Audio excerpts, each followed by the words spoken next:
going home na mga guys.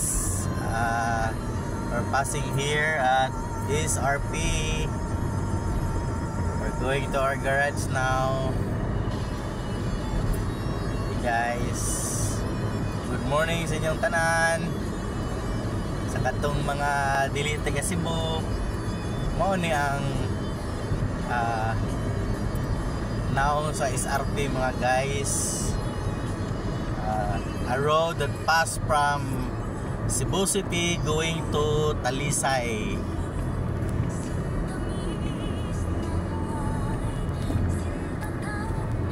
Okay mga guys, plain kayo ang atong dagan kay still early in the morning, 5 o'clock pa.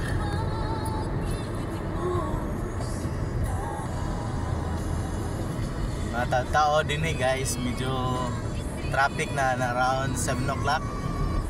Ang mga sakinan diri guys magpundok na, going Talisay, going south, and going Cebu City from south. And diri medyo kuan magtapok mga guys. Bound south, kaya natong kasugat bound south, and bound north di ay. Ako bound south ta mga guys.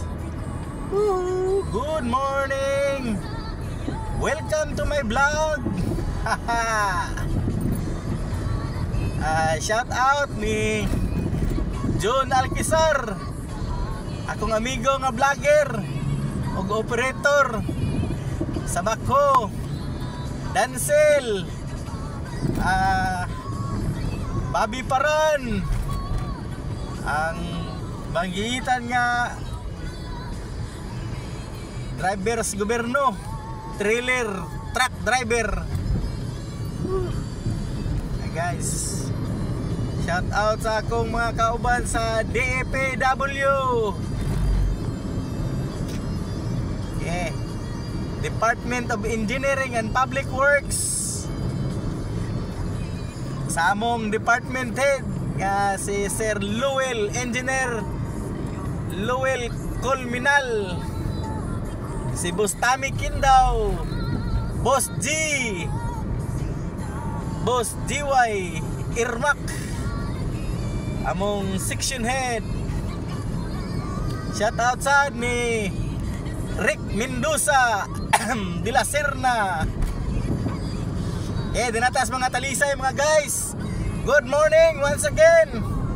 Alright, shout out ko sa tanang mga viewers. Woohoo! Good morning, good morning. Okay, we are running in about 60 kilometers per hour mga guys. Gikan kog Talamban all the way here in Niawan. Woohoo! Padong sa Grahe. Yahoo! Okay mga guys, ang Talisay. Okay, we're just entering Talisay mga guys. Okay, din lang guys kay musuod na ta sa mga daan nga gagmay. Okay, salamat.